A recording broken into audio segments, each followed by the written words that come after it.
All right, we should be now just broadcasting, so let's just count the delay. It's probably set for low latency, so it should only be about 5, 6, 10 seconds. 7, 8, 9. There we 10. go. 10. Yes! Bingo. Welcome, everybody. We got volume 2? We should have sound. Excellent, We're just going to ask excellent. for comments in the comments area. If you could let us know that you hear us, that would be awesome. And we are about to go live. Well, we're live, but we're about to start in 1 minute. So this is just our final check. Thankfully, we've got the setup kind of nailed now. Cut my hair today. Yes. I was looking bad. I looked like I was coming off chemotherapy. I hate that. Oh, that's when horrible. this all it grows in. I get these tufts here, like these guys who try to keep it going, and they got no. I just buzz that sucker. I'd go even shorter, but my wife won't let me. That's hilarious. And It's your future, buddy. Look at all the product you got in your freaking hair. I had to put this, when my hair gets a little bit on the long side of the sides, it starts to stick out in a way that I really don't like. So I asked my wife, I said, chemotherapy can you get me some gel or something? So she got me this little tube. It's called molding putty. I swear the stuff is like Elmer's glue. Just a little bit and then it holds down all the sides so that I can get through another couple of weeks before my next Way too haircut. much information. All right, we're about to start. Let's start. We've got Ed in New York. We've got Hello, Ed. Pete in the UK. Hello, We've got Pete. Ron in the Netherlands. We've got Hervé in London. Awesome. Yes. We've got Laura in Portland. Oh, great to see you again, Laura. We got David Murphy in Leamington. We've got in Leamington, Michael the Big Taft. Tomato. Hello, Dr. David. We got a message retracted from Michael. Hopefully you weren't saying anything inappropriate. Just messing with you. Okay, let's begin. It is the February 2018 open frame for the Mike Mandel Hypnosis Academy. Thanks for being here. We've got some questions loaded up on my screen, on my way too far down screen that I'm going to fix. On our Facebook group, some people asked some questions. I don't think I even told you all that this month's focus topic is anxiety. Now, I've been feeling a bit nervous about that. But the old jokes are still the best ones. All right, so we're going to do focus topic on anxiety. And in fact, we just finished recording podcast 95. Well, largely finished. Largely about anxiety. And spoiler alert. No, don't do the spoiler alert. Okay. No, leave it. Just leave it. There may be a spoiler for you to be aware of after you listen to the podcast, in which case it won't be a spoiler anymore. So, all right. I'm just insane. Making people hunt for things that aren't there. Anyway, anxiety. We did the podcast on anxiety, and we want to do the webinar on it too. This is something, I know you've treated it to some degree, Chris, but when I was a therapist in the 1990s, I treated this a lot and got some great results with it. The idea being, I wasn't taking a problem and fixing it. I was helping them reduce it and then giving them strategies to continually keep it reduced. Now, right up front, let me say, with some people, they have a specific anxiety around a particular thing. It could be feeling out of control. In my case, I don't go on rides like, I knew you said escalators. I don't go on rides like roller coasters and things like that. For me, Enneagram Type 8, I don't like feeling out of control. And turbulence and things on flights, I didn't like it. Anyway, the turbulence doesn't bother me anymore. I've dealt with that. I just don't go on the stupid rides. But there will be things in all our lives that will cause anxiety that we can fix. We can get over that, especially if there is an initial sensitizing event. However, and Dr. David Murphy, listening, can comment on this far more eloquently than I can. There's also free-floating anxiety, where people have this anxiety that is like a guitar solo by Alan Holdsworth from Britain, who played the Atavachron. It's not grounded in anything. It's anxiety that's just all over the place, not connectable to any specific thing, free-floating anxiety. So I'm glad I invoked Alan Holdsworth. I do have a question about that. About his plane? No, not about that at all. Yes. So you talked about anxiety that can be specific to a certain thing. Like you talked about, for example, and maybe you want to go into this, that time when you were a little boy and you woke up and... okay, now here's a classic Let's start with this and then I'll ask my question. Sometimes there is a specific sensitizing event, an initial sensitizing event, even with anxiety, like there can be with a phobia. And when you clear that initial event, that type of replicating anxiety will disappear. That's been my experience with it. And then we're going to get to the anxiety that you'll never get rid of in just a second. So in my own case, and I mentioned this in the podcast, I was 10. I know my age because we had moved to a specific apartment where I lived till I was 21. And so my formative years were in this 3-bedroom apartment in Toronto. And right next door was the animal hospital, McLean's, where I did my first hypnotic... Wayne Gibbs back in Needles in his 1965, fingers. 2 years later. Pins. So anyway, I woke up one night. I was a very small kid. I was a bullied kid, kind of timid in a lot of ways, and woke up and had a bad nightmare and called out for my parents, and there was no answer. I went and looked in their bedroom. Their bed was not slept in. It was only probably about 11:30. I thought it was much. Felt like the middle of the night to you, Middle of the night probably, to yeah. me. I went into the kitchen and the living room of this 3-bedroom apartment, and they weren't there. The door was locked. My parents were gone. And the trauma of this, I remember sitting on the couch, just crying and trembling for about an hour. And then I heard the door, my mom and dad came in, and they'd just be next door at the neighbor's apartment. And because they were only next door, they didn't even bother to tell me. I guess this is something they had done in the past.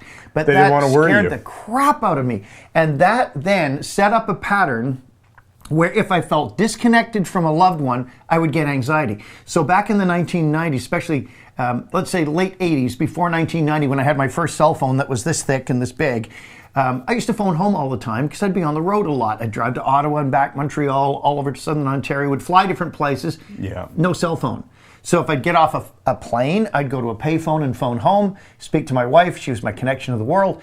And sometimes, to get a payphone on the side of the road, I'd phone before an event, and she knew to always answer the phone, because if she didn't, and I was expecting to speak with her before I went on stage, the anxiety I would get would be horrendous. And this would tie back, Chris, to that specific thing with my parents. I realized now that was the first time I felt this.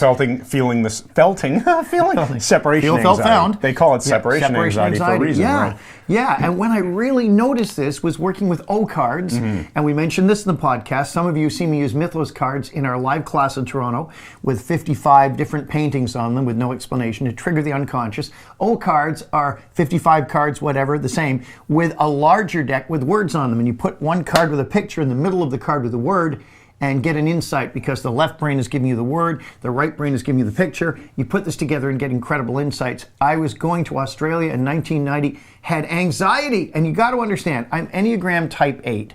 I pretty well feel, even at almost 65, in control. I can handle stuff. I carry edged weapons. I'm not afraid of other human beings. Always bringing in the edged weapons. Yes, just to remind you. So anyway, I was getting my hair cut, sitting at the hairstylist, waiting to go in. He used to have hair, and I had my O cards. I just bought them, and I thought I'm going to use these for the first time and determine, why do I have anxiety? And the 2 cards I took, the word was separation, and the card in the middle was a picture of a hand holding a pair of scissors. And instantly I understood. I was going to be gone in Australia for 19 days, the longest time I'd ever been away from my wife, and I wouldn't be able to talk to her regularly like this. It all fired back to that initial sensitizing event, sitting on the couch when I didn't know where my parents were. Isn't that weird? Yeah. But now I don't get that. I mean, because I got a cell phone, I can phone her. Okay, so now back to the question that set up, which is, we talked about you have specific anxiety related to past events. That may have an initial sensitizing event. And then you have what you call free-floating anxiety. That's the term for it, So what I'm wondering is it more likely for somebody to have free-floating anxiety when in their past there are just a whole bunch of seemingly disconnected anxiety creating situations? That is what I would suspect. I don't know the research on, but it is a training, isn't it? Yeah. And again, we're going to build in strategies where you can help people overcome this. And I've had a disagreement with my friend Elliot Meltzer on this particular point. Elliot believes all anxiety... Friendly disagreement. Friendly disagreement. Elliot, phenomenal therapist, a great hypnotist, and a very good friend. And he believes that all anxiety can be mitigated and removed. Let me just place my hands properly here. Well, he's wrong. Yeah, Mike just loves doing the cobra. Okay. He knows we're kidding. Elliot and I did it in a way, though. I want to say it's irrelevant. Can you cure it, or can you shrink it down to the point that it doesn't... it isn't irrelevant, because here's why. Okay. Enneagram Type 6 is the anxiety type. Anxiety is so much at the level of identity with a 6. They are always internally catastrophizing, seeing the glass as half empty, wondering what if. All right, so how do you stop a 6 from wrecking their life then? The only way you can do it is to teach them to reduce it on a regular basis. That's so you're what I building mean. new neural pathways. My point is, if you think you can remove it from a 6, you're going to be banging your head on a wall, because it isn't going to happen. And when you're dealing with a client who is perpetually anxious, you may want to take into account they may be the Enneagram Type 6, where anxiety is so intrinsic to them that you will never completely eliminate it. You can just keep emptying the bucket. I love what Melissa Tier says. Nice steepling for credibility. It's good, buddy. Yeah, go ahead. It's like the healthy stress thing, right? There are people who aren't going to have stress drop down to 0. Or let's say you're doing tapping, and we always say we aim for 0. Yeah. And the pre-frame is, but if we can only get this down to a 1 or a 2, would that be okay? They'll always say yes. So if you can take a 6's anxiety and take it from a debilitating 8, 9, 10 in many situations and teach them on a regular basis how to dial it down to a 2 or a 3 and it's still there in a healthy way. Right. That's what I meant when I said it's irrelevant, is that right. you're still going to deal with it the same way. Deal with it, but don't set your expectations that you can always get rid of it, because I don't want you to think, oh, I'm failing with this one person, I can't get rid of it. Now, what my dear friend, our friend and colleague and amazing therapist, Lisa Carnwith, engineer scientist, told me, Melissa Tears teaches this too. This is and notice we're pushing Melissa because we're bringing her to Toronto and she's fabulous. And she's awesome. And she's awesome. But what Lisa told me, and it's a great metaphor, she said, you have your sink in your kitchen, sometimes at the U pipe there, U-trap, you'll get a drip. And people know if you're not going to get a plumber in to fix it right away, you put a bucket under there. And what you've got to do is periodically take the bucket out and empty it and put it back. Yeah. And that's the whole thing about treating anxiety with a lot of people. They must learn to formulate a plan so they're consistently emptying the bucket when needed. Chris, over to you. Empty the bucket, I agree. Okay, so let's now, I'll check in a moment the questions on the Facebook. I like the way you went almost Jamaican. The empty the bucket. Empty the bucket. Empty Slipping on a pulley bucket. Okay. We're going to go to questions, and I'll just make sure that I check in with everybody, and I see that we did have some people show up. To the Thomas iPad. Showed up. John is there. Stephen Marshall in Montreal. Michael McDaniel's on.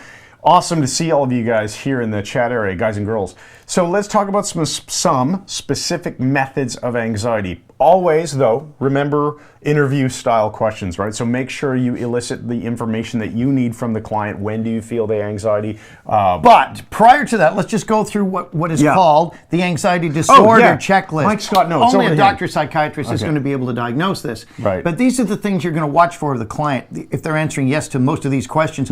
Are you constantly tense, worried, or on edge? Does your anxiety interfere with your work, school, or family responsibilities? Very important, because if the anxiety does not affect their life in any way, then why are they seeking treatment, right? You have to get to that. Why are we calling it a disorder? Right, exactly. Yeah. Are you plagued by fears that you know are irrational but can't shake? And for people who don't have phobias and don't have anxieties, it is the typical brushing it aside. Oh, it's just irrational. People who are going through these horrendous kinesthetic states can't just brush it aside, because they can't just put a rational tag on it and say, oh, it doesn't matter. I know the roller coaster isn't going to fall apart. I still don't go on it because the feeling is horrible. So, do you believe that something bad will happen if certain things are not done in a certain way? This is magical thinking. And this is really, I give you this as an insight. This is a hallmark of Enneagram Type 6, which is the classic anxiety type, next to Type 7, which is everything will be great. You never have to worry about anything.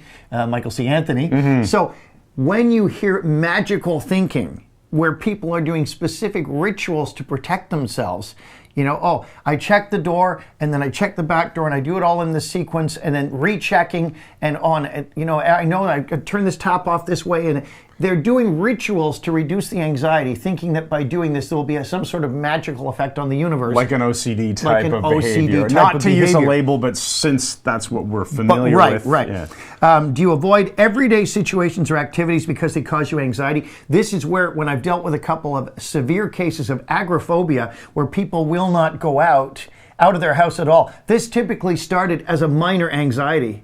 And the problem with that is it starts to close in tighter and tighter. Some would say it's an actual phobia. To me, it is an anxiety, though, because I worked with a girl up in Northern Ontario. Because it doesn't start It doesn't start. The proximity comes in. You have a horrendous event happen at the mall, you can't get home, and then you become afraid of going to the mall. And then you're in an office building that reminds you of the mall. It generalizes to that, so you stop going there as well. And your brain is endeavoring to protect you. And I dealt with a girl in Northern Ontario. Her agoraphobia was so interesting. She was up near Lake Huron. She could not leave town. As long as she did not leave their small town, and hadn't in over 2 years, this girl's like 19, she was fine. As I got her in my Volvo at the time, we start driving to the limits of the town. And then her anxiety started as we crossed the town line, got worse and worse and worse. So I worked with her, eliminated this. 2 years later, I saw her at Fanshawe College. She was working on a certificate in something there and said, look, I'm in London, Ontario, no anxiety anymore. But recognize giving into it is never the answer, because giving into it can cause it to continuously generalize and limit your life in more and more ways. That's what I was thinking. And anxiety, remember, is an analog behavior. So you got to think of it as a dimmer switch that gets more and more bright. The lights get brighter and brighter. Or darker and darker.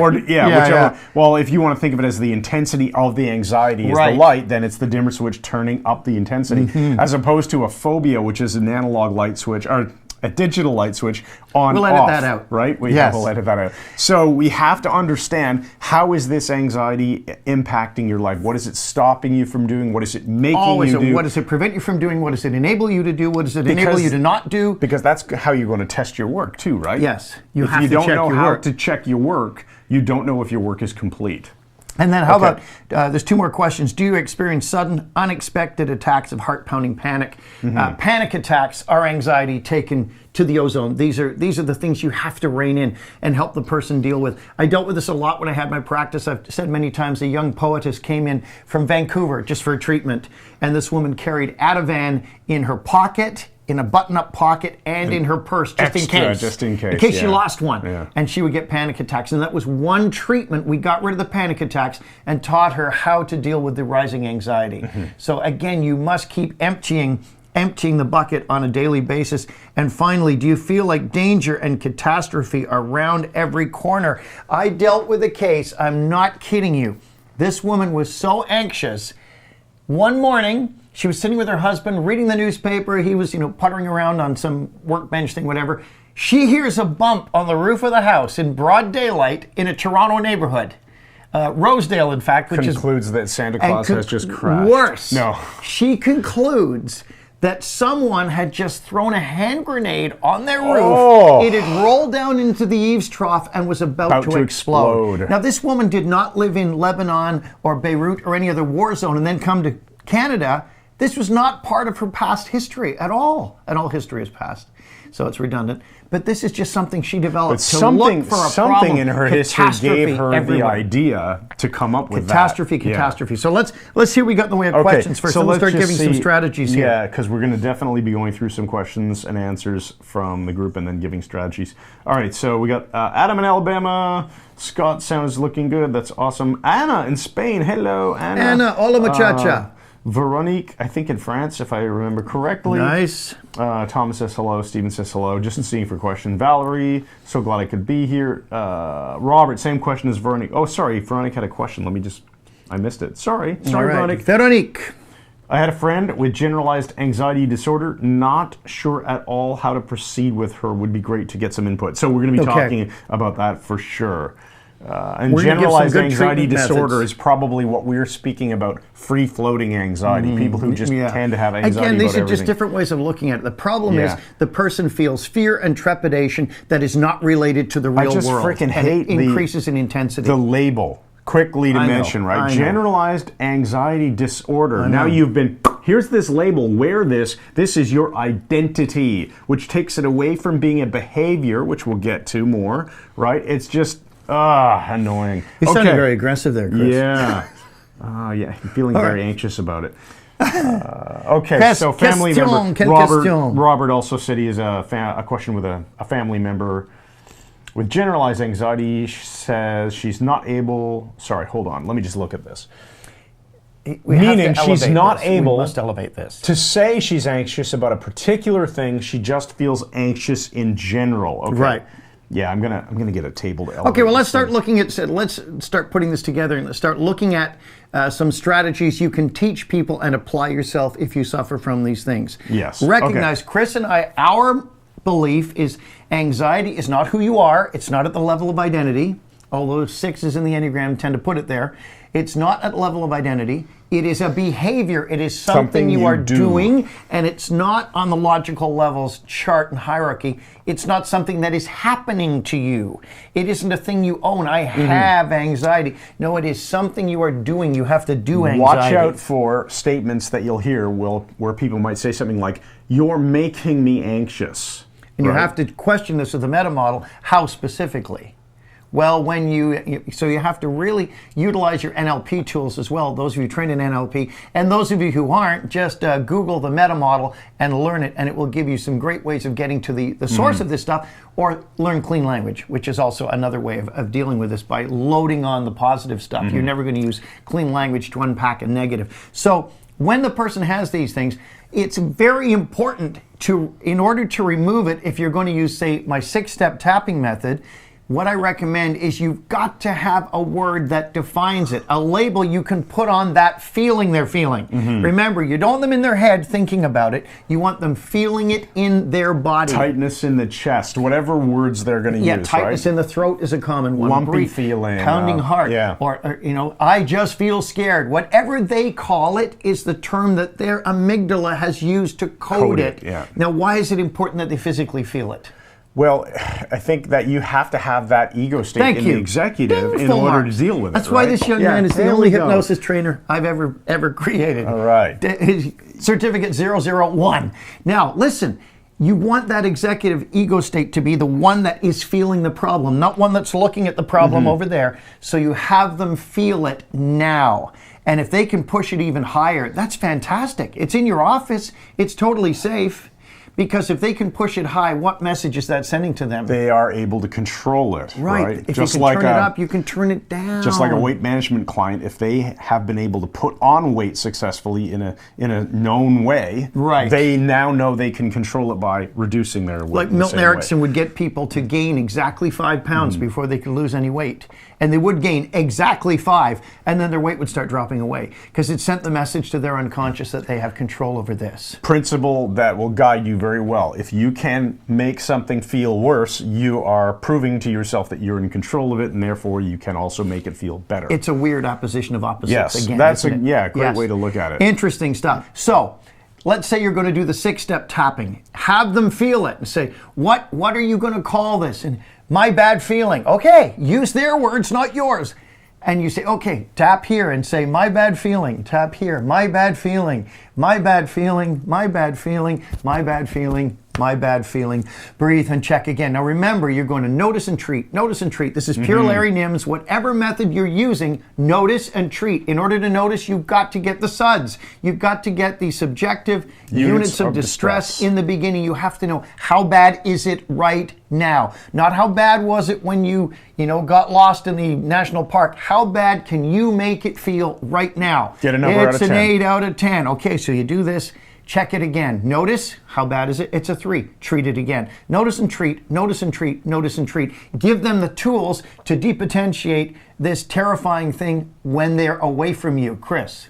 Make sure that you're throwing as many tools as you want at it. So if you're using a tapping tool and you're satisfied that you've got from say an 8 down to a 4 and things aren't progressing quickly, maybe you'll shift to something else. This finger squeeze, we'll talk about the bilateral stimulation. Yes. There's lots of things that you can throw at it. There's the ADAC in the academy as well. Yep. Dissociate, collapse. Collapsing anchors, basically. Which we should probably go over quickly as well as a tool. Now, so another thing here, when I'm doing a hypnosis session with someone, I will typically find the biggest thing to work on that will give them the maximum benefit in that session. So I won't attempt to clear up their entire life. I have done marathon sessions. I don't typically. So I'll find the big one. With this, when you're dealing with anxiety, give them a bunch of tools. Give them like 2 or 3 things they can use to eliminate it or reduce it greatly. Then they can stack the tools on top of each other, like Chris said. They can add different things. They can find out the one that they like best, which will be the one that works best for them. I want to come back to this. So this is really important because it ties in with what we were saying earlier, that they have to be at cause, not at effect in the Dilts Logical Levels model of the world, right? They're not stuck at environment where anxiety is just happening to me and so is making me feel this way. So in the same vein, if you teach them how to deal, once they are at cause, they understand that something they're doing, it's the behavior, then you can teach them new behaviors. And by handing them these tools, all of a sudden, they're the one doing it, right? You're not just somebody else is making me anxious and you're going to make me not feel anxious. No, it doesn't work that way. Empower them. It's all about empowering them. Remember, our motto is ecology first. ecology, their ecology, the ecology of the people they interact with, your ecology with them. Think ecology first. What can you do to give them the maximum benefit? And you'll wind up with more clients than you can possibly see, because I've never advertised or anything, but I did really good work with a few people, and they beat a path to my door, and so did their relatives and friends, and then they'll start coming back for other issues as well. So let's go to the second technique. Okay. And again, this is one we got from our excellent friend, trainer, Kevin Lay in the UK, L-A-Y. The James Bond. Yeah, Kevin Lay is brilliant. Check out his side tap. We always credit him when we demonstrate something that he taught us. psy-tap.com.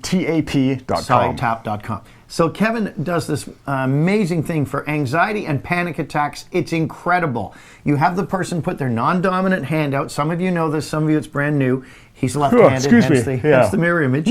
Take your other, this is a James Bond gun from the ads, right, from the posters. Take your other hand. I like to do it thumb down like this, only because that's how Kevin showed it. And grab these two fingers and squeeze firmly enough to feel the pulse, but not firmly enough that you're hurting yourself. And hold. This is an eraser for the anxiety and will stop panic attacks. Just cold. It'll stop them instantly. I said it in the podcast. Chris and I mentioned this before. We were on a plane to the UK with Michael C. Anthony in last November, to go to the UK Hypnosis Convention.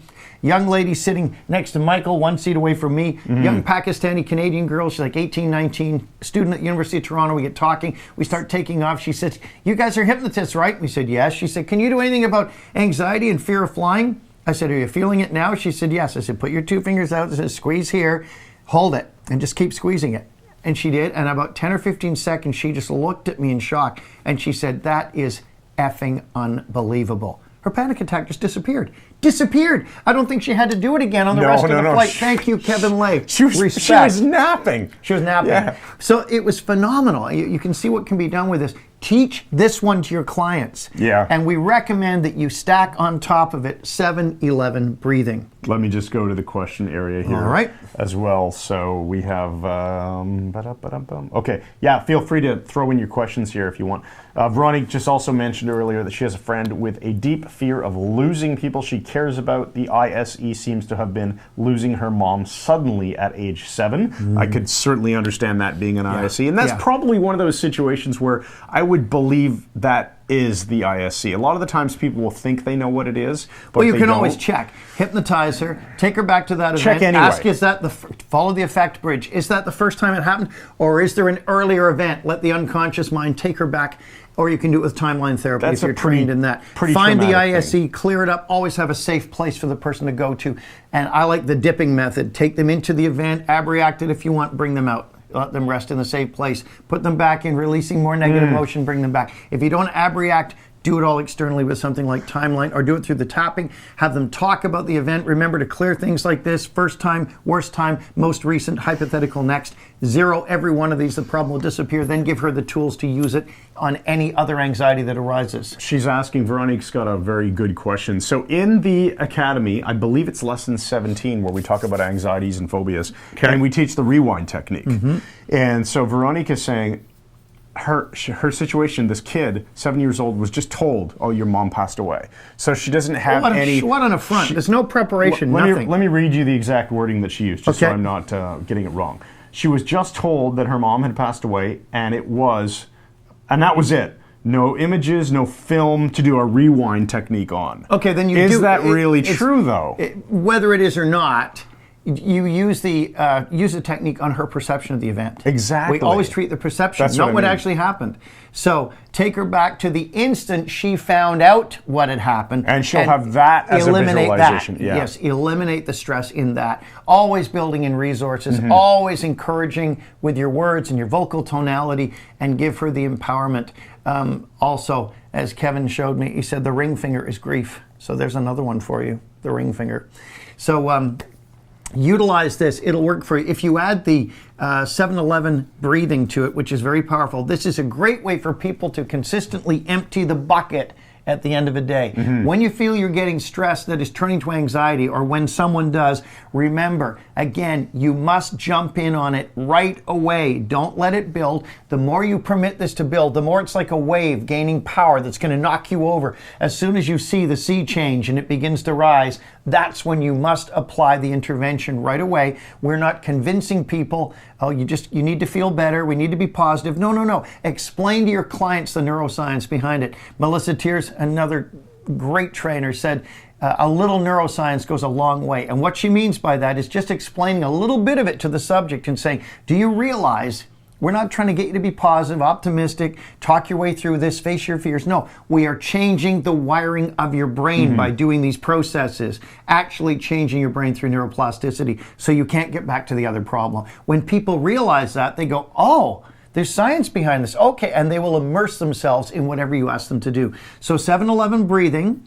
you're going to breathe in for a 7 count, out for an 11 count. And that's the typical pattern. As Chris said in the podcast, sorry to say it. You could just double it if you don't want to focus on the 7-11. Just think whatever you inhale for, just double it for the exhale. And you can do it for, pulse counts, whatever, 4 times in, 8 times out. There you go. But 7-11 works really, really well. Every time your exhalation is longer than your inhalation, you are stimulating the parasympathetic nervous system, which is involved in relaxation, lower blood pressure, and so on. You're tying this in with the firing of your vagus nerve in your neck. You can check it yourself too. Just put your fingers on your carotid pulse, breathe in, and then as you start exhaling, you'll notice a difference in your pulse. It will slow down. Yeah, it slows down with every exhalation. As you exhale, you'll immediately notice that. So here's what we were saying in the podcast.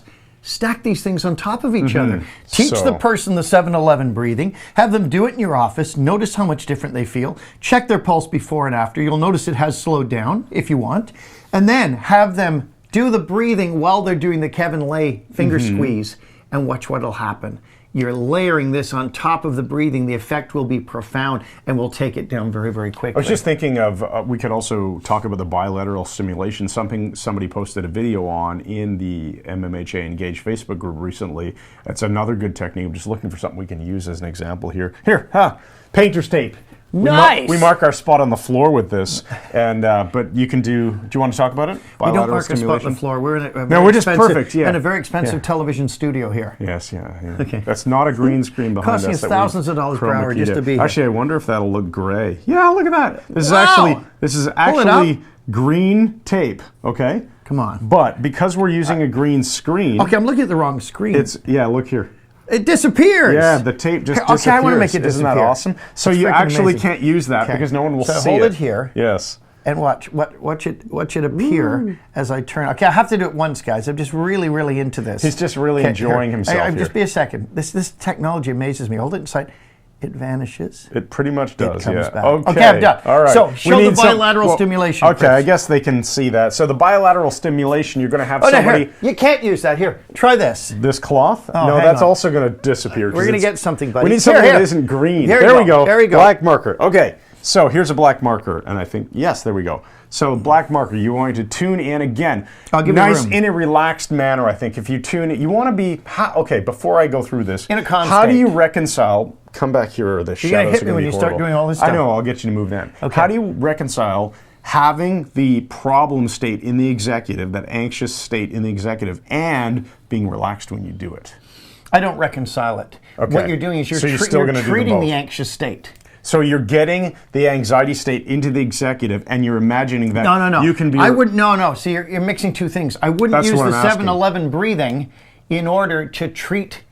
Thank you. I'm using the 7-11 breathing to get in a good state. Because with this technique that I'm about to talk about, and that's why I wanted to make sure we talked about this first, you're supposed to do this in a relaxed manner. Yes. So you will think about it. You're probably not associated into that state Think at the of time. this as meditation. It just calms your mind. Do it on a regular basis, or teach your clients just to do it regularly. They don't have to be in a freaked out state. And do you agree they're not associated into it? Yes, absolutely. You're thinking about it. You are correct, young man. So simply put, you're just going to tune into your whatever issue. You're going to think about the subjective units of distress, and then you're just going to follow it with your eyes as you pass it back and forth. Hopefully this is staying on camera, right? Yeah, more or less. I'll back up. And you're just going to do this. It might take a minute, and you can slow it down as you go. So if you're breathing, I think Melissa points this out in her anti-anxiety toolkit book. As you start this, you might be doing it at one pace, and model it with your client too, and then slow it down. And I do it slightly differently. Okay, than you that. want to talk about your method? I always use a pair of glasses. Just the hilarious. No, this isn't my method. Melissa said your arm. She said it's more powerful if you leave the other arm out in front. Oh yeah. So I do it this way. I do it about like that. I don't move my head so much as moving my eyes. Okay. But either one will work. Doesn't matter. The key is the marker has to cross the center line. You don't want to be doing this. That's the key. That's the whole bilateral part. Okay, Yes. So there we go. There's that That one. will reduce stress and it will calm your mind. Another one comes from graphoanalysis and graphology. Hey, Sherry's online too in Hello, California. Sherry. Chris, have you got something I can draw on? Yeah. No, it doesn't matter. Doesn't matter. We'll pretend. Okay. Watch. You know if I stand just over. do these elongated figure Fs like this, if I was drawing those on a piece of paper, just F after F, just these long 8s that link together, doing that slowly and watching it has a profound calming effect on the mind. Make them all uniform. The same Why does that size. remind me of drawing the figure 8 on your forehead from Kevin Lay? I don't know. The 2 fingers, yeah. I don't Is know. that also a He said quieting the mind? Yeah, or- he said it does something on the pineal. I can't remember what it was. Anyway, Yeah. okay. Yeah. Do you want to talk about the ADAC as well? Well, no, you talk about ADAC. Okay. I'll So jump in though when you get it wrong. It is an application of the It's a universal pattern. meta pattern. Yeah. That's the term. Yeah. Meta pattern. Now I was going to say meta model, but which it's is meta like a pattern. universal way so many things So, work. very simply, so many of these techniques work the same way, but so one way to apply it is the ADAC video that's in the supplemental video sections of MMHA. And it is, you're going to associate first into whatever it is that your problem state is. So, okay, you're going to get into that, you're going to close your eyes and imagine you're in this situation that really freaks you out. Getting a sense You're of gonna it. Get a Doesn't sense have to of be it. way up. Yeah. Just getting so your brain knows what it is. Put that into the executive, right? That's why associate means get that into the executive, see it, feel it, get the number out Be of 10. there, yeah. Okay, great. Now you're going to dissociate. So typically one way of doing that is have the client open their eyes and imagine just pushing that image down onto the floor and make it a little bit smaller and look at it from that position in the chair. Leave so it we're there. we're just leaving it there looking at it. Okay. So now he's dissociated the D in ADAC. Right.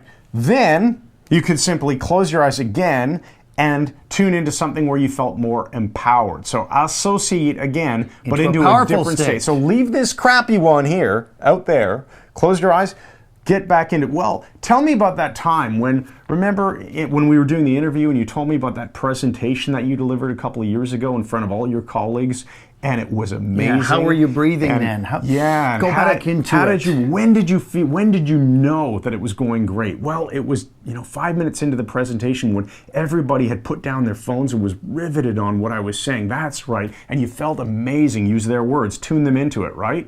Then, now as you hold on to that feeling, here's where we do the collapse part. Open your eyes and look at that, whatever label they had And given it. notice how it's changed. Let's say they had called it. It's a presupposition. It's an important thing, right? To remember to get labels for these things. Yeah, So, yeah. what is that feeling? What do you want to call it that you're associated into? Oh, it's that nervousness about presenting, whatever it is. Okay, so you put that nervousness down there on the floor. Close your eyes. Now we're tuning into this other thing, and it's wonderful that amazing. I'm interesting. What do you call that? Interesting. I'm really interesting. People love it. Okay, hold on to interesting. Open your eyes and look at nervousness. How has it changed? And it will change. It will And change. go, It's impossible for it "Whoa, to not change. Get a new because number, you're right? scrambling two different neural pathways together. By bringing the resource in, it has to work. Now, with ADAC, just to be complete here, you can do it the other way around. You can get into a very empowered state first, anchor it. Yeah. So it's very easy to get back into it. Now, I recommend that because those of you who are doing the awesome anchor, and if you're not doing the awesome anchor, you need to. Anytime you're in a really good state, you're at a concert, you're having a great time, you're laughing your head off at some comedian, you've just got a check in the mail for $10,000 you weren't expecting, notice that really good state.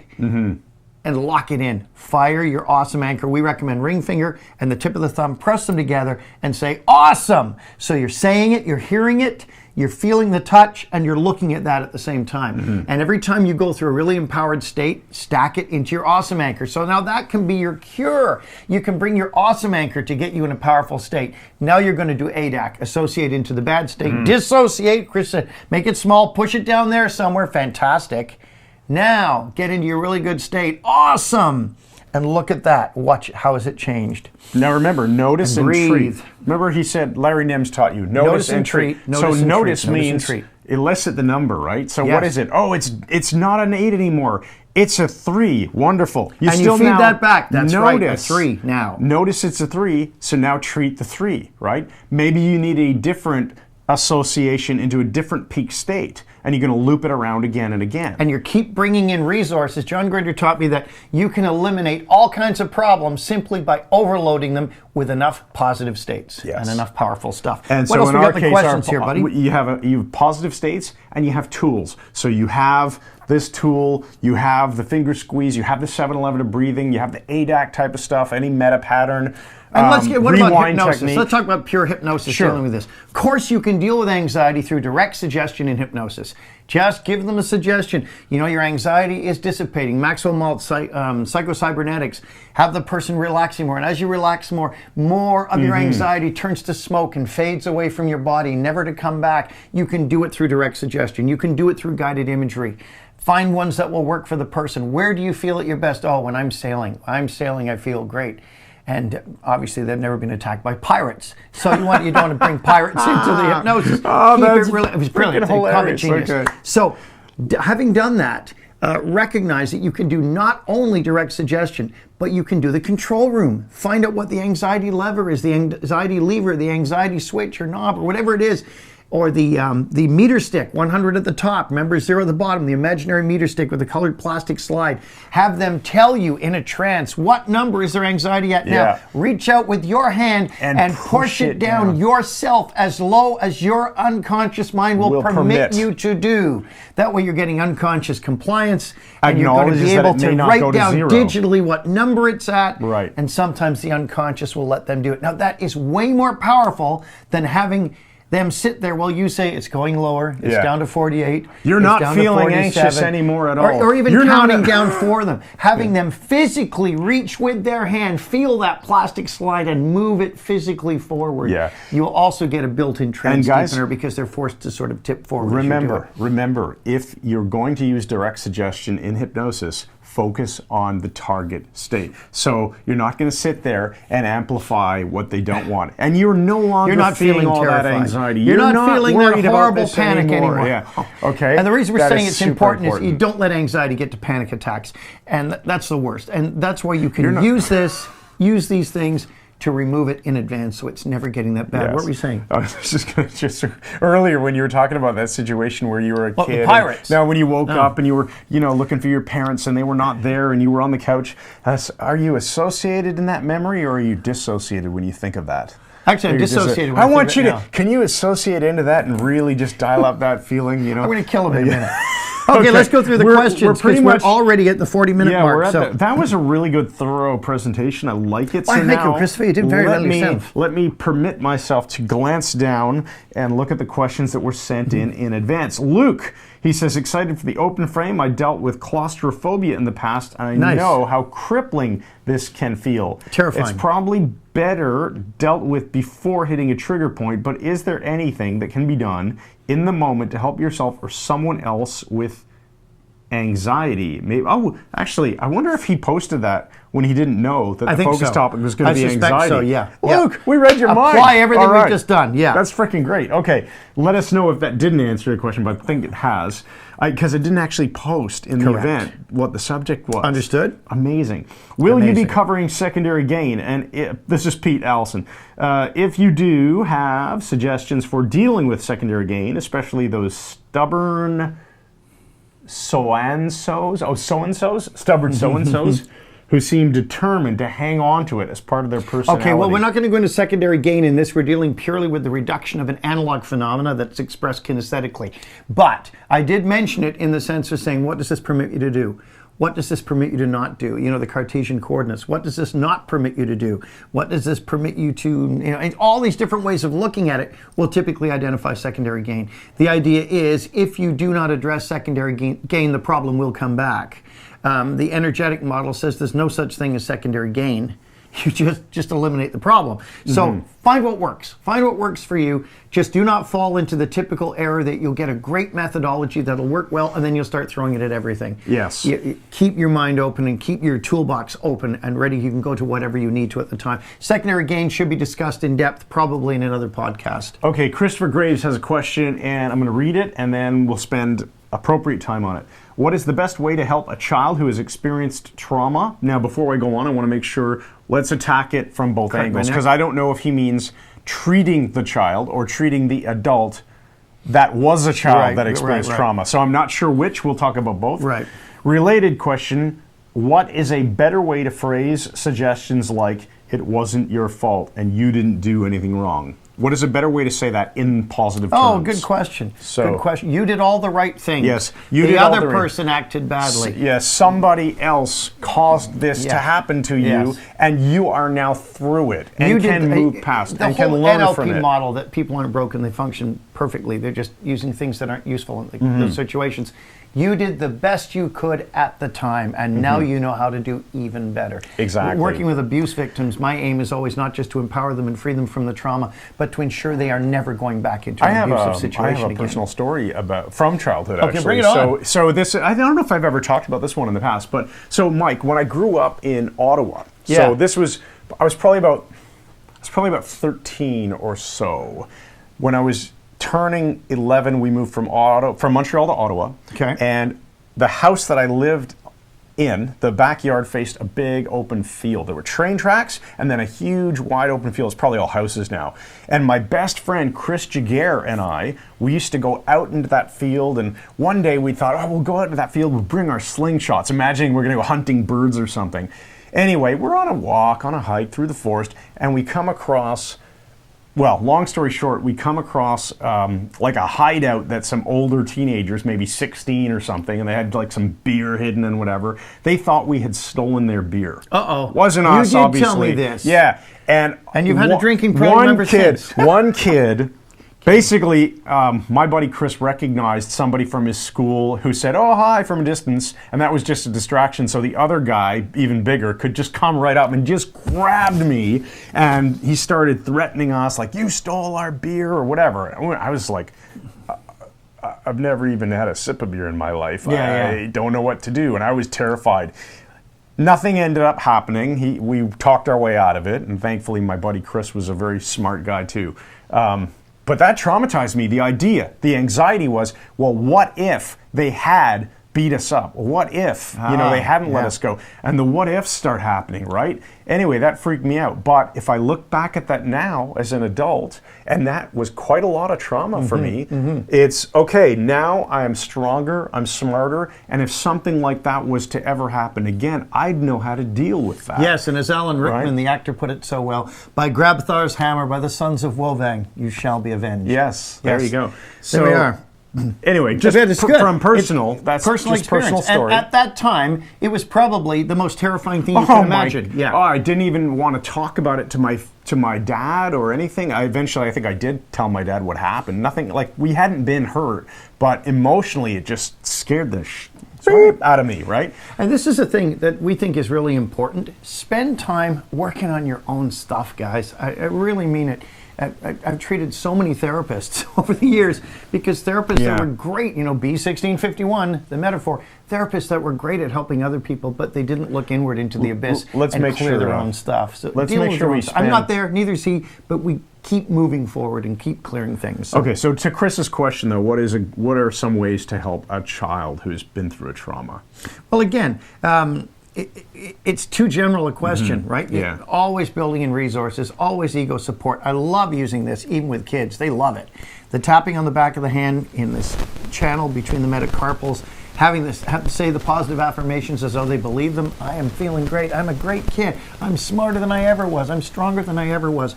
Go back to the event, dissociate, give yourself empowering suggestions that are empowering visualizations. Have the older you visit the younger you. And the informed child where the older you is visiting the younger you is a great one if the person is an adult now. But dealing with children, it's great. You can take a bad memory, you trance them out easily. You never have to deepen the trance. You can do the tapping on them, provided they're your child, or if the parent is present and knows what you're going to do in advance. You can create an alternate memory that's parallel to the first, where the child triumphed. Yeah. And then have the first one fade away. I did that that with myself. Getting beat up in I did. in childhood, right? I actually went through it one night, and I said to my wife, I said, I think I was bullied and beaten up something like 30 times. I mean, just horrendous. Yeah. Really beaten up badly by bad kids. I drew them.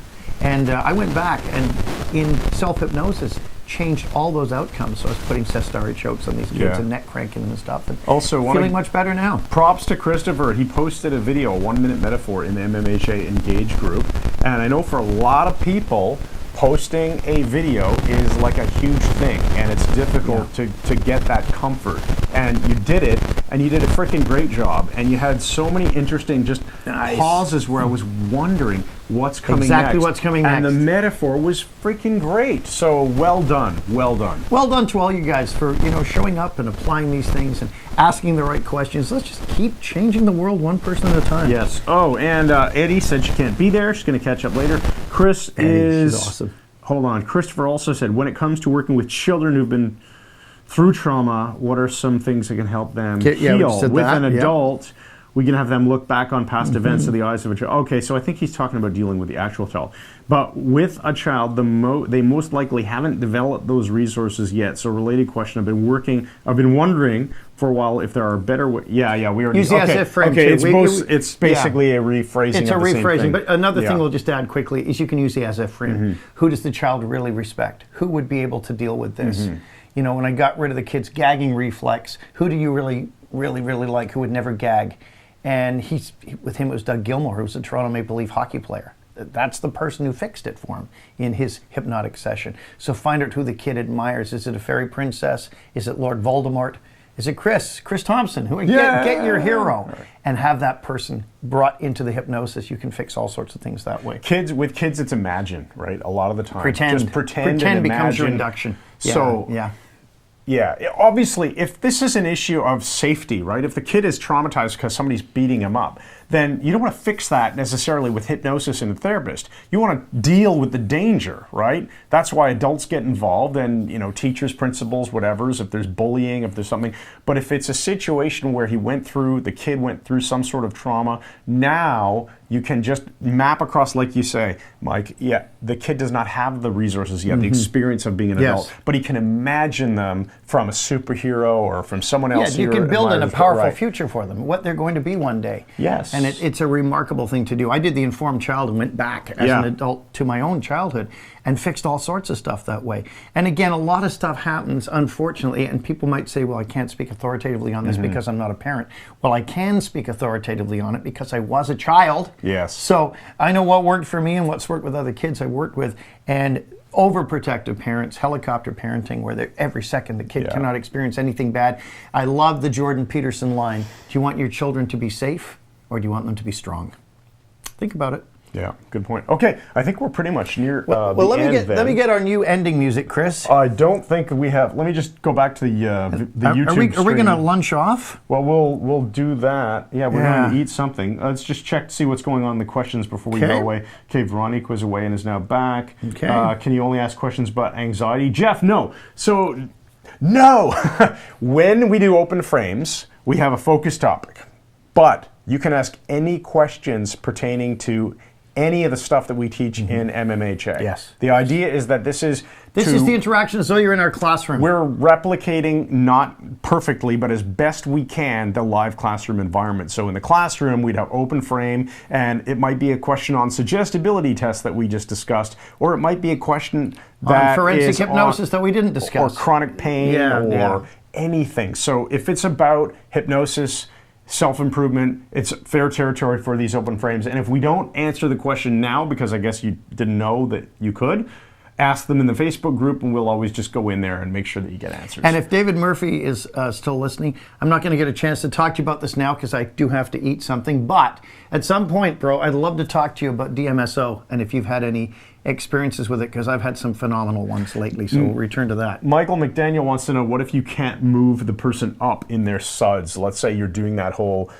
show them they can raise it in order to know that they're in control. If they can't, couldn't get it leave higher, it where it is. Yeah, and you might reframe And you're never that. going to act as though it was supposed to go up and didn't. You just say, that's Exactly. right. It's You would- staying right where it is, as though that's exactly what you expected to have Exactly. happen. So you would say something like, "That's right," because your unconscious mind is in control of this and knows And is ready that to bring it's it not down. appropriate to move it to a higher level. Beautiful and then now reframe. it's time to bring it down. Yeah, Beautiful something like reframe. that. Always act like everything is perfect. Yes.